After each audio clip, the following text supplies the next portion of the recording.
The Leatt Brace was conceptualized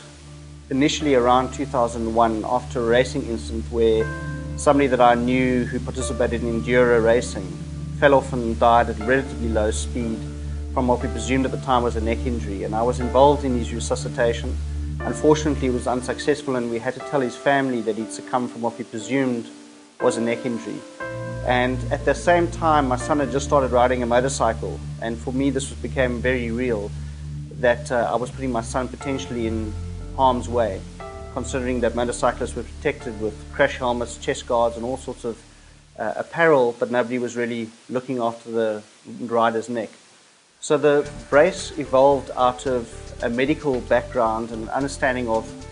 classification of neck injuries and injury vectors, forces that produce neck injuries. And combining those two engineering and medical disciplines, I started developing prototypes of a neck brace which I thought would act as an alternative load path and decrease the loading of the neck, and in so doing reduce the major injury vectors and the typical neck injuries produced in motorcycle racing.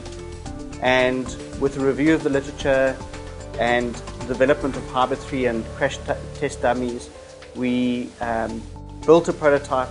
and then tested the prototype in various forms, initially without rider input and subsequently with rider input, and leads you to see the brace that is in the market today that very closely resembles what we developed in the early days.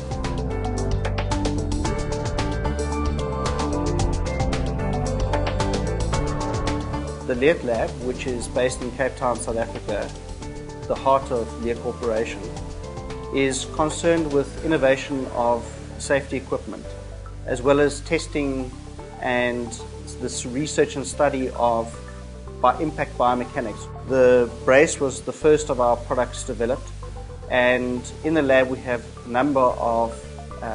staff which are concerned with testing the fidelity of the product and development of further products in the same field. We have an innovative team which consists of biomedical engineers from South Africa, a sports engineer from Europe, myself as a doctor, and various technicians. We also have a wide variety of test equipment which allows us to study the benefits of our existing products and helps us innovate new products.